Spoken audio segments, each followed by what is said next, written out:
जब 2005 में खिलाड़ी साउथ अफ्रीका के टूर पे था तो चक्कर आने की वजह से और सांस अच्छे से ना ले पाने की वजह से उसे बाहर जाना पड़ा। जब जांच हुई तो पता लगा कि उसके दिल में छेद है। इलाज कराने के बाद उसे एक बात तो समझ में आ गई थी कि लाइफ बहुत ही अनप्रेडिक्टेबल है, कल का भी भरोसा नहीं है। इसलिए पॉजिटिवली उसने डिसाइड किया कि वो अब खुल के जिएगा और खुल के खेलेगा। फिर क्या था, सन 2007 में हुए आईसीसी टी20 वर्ल्ड कप में 170 रन की साउथ अफ्रीका के खिलाफ पारी खेलकर टी20 वर्ल्ड कप में शतक लगाने वाला पहला खिलाड़ी बन गया और यह रिकॉर्ड 5 साल तक कायम रहा।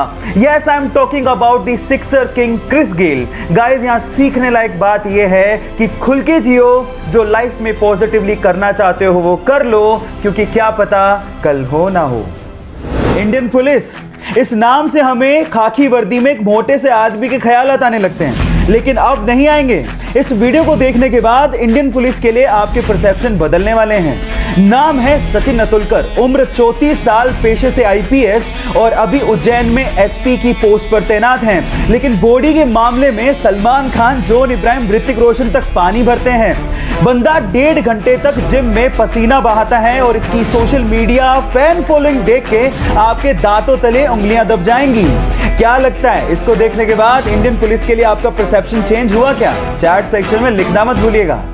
आपके प्यार की हद कितनी है? आंसर देने से पहले कहानी जरूर सुन लेना। यह बात 1970 की, जब स्वीडन से आई एक टूरिस्ट से एक इंडियन आर्टिस्ट को पहली नजर में प्यार हो गया। उसके बाद वो एक दूसरे को डेट करने लगे और फिर शादी हो गई। लेकिन कुछ कारणों की वजह से उस लड़की को वापस अपने देश लौटना पड़ा। लेकिन उस लड़के ने कहा था कि हम लोग एक दिन फिर से मिलेंगे। इतने पैसे नहीं थे कि वो लड़का फ्लाइट ले सकता, इसलिए साल भर बाद उसने अपना सब कुछ बेच के 60 रुपए में एक साइकिल खरीदी और 500 रुपए लेके दीवाना निकल पड़ा दिल्ली से अपने प्यार से मिलने। और 4 महीने की मशक्कत के बाद, कोई टेक्नोलॉजी ना होने के बावजूद भी वो स्वीडन पहुंच गया। इतना शिद्दत वाला प्यार देखकर लड़की के माँ बाप ने लड़के और लड़की की फिर से स्वीडन में शादी करवा दी। है ना जुनूनी बात? आपके प्यार में कितना जुनून है, चैट सेक्शन में लिखने मत भूलिएगा। जब मात्र 300 स्पार्टन्स जेरेक्सिस की विशाल सेना के सामने लड़ने के लिए जा रहे थे तो रास्ते में आर्केडियंस मिल गए।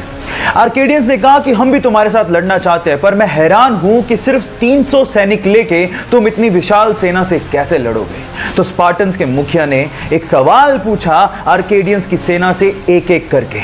उसने पूछा कि तुम्हारा पेशा क्या है? तो आर्केडियंस की सेना में से लोगों ने जवाब देना शुरू किया कि मैं मूर्तिकार हूं, मैं शिल्पकार हूं, मैं लोहार हूं। फिर स्पार्टन्स के मुखिया ने अपनी सेना से सवाल पूछा कि तुम्हारा पेशा क्या है? तो उन सब ने जवाब दिया, खून, खून, खून। सबक यह है कि जंगें सैनिकों से नहीं, हौसलों से जीती जाती हैं।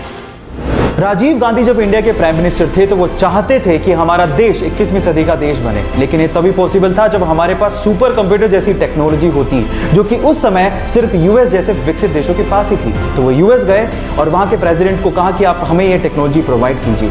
लेकिन वहां के प्रेसिडेंट ने साफ मना कर दिया। जब वो भारत वापस आए और भारतीय वैज्ञानिकों को संबोधित कर रहे थे तो वो लिटरली रोने लगे और कहा कि मेरा सपना अधूरा रह गया। तब यहाँ के साइंटिस्ट लोगों ने कहा कि आप हम पे भरोसा क्यों नहीं करते, आप हमें फंड दीजिए, हमें मदद कीजिए, हम आपको सुपर कंप्यूटर बना के देंगे। उसके बाद सीडेक जैसी संस्था ने 3 साल की कड़ी मेहनत के बाद भारत को अपना पहला सुपर कंप्यूटर दिया, जिसका नाम था परम 8000। सो गाइज, यहाँ सीखने लायक बात यह है कि अगर आप बिलीव करो तो इस दुनिया में हर काम पॉसिबल है। So believe in yourself.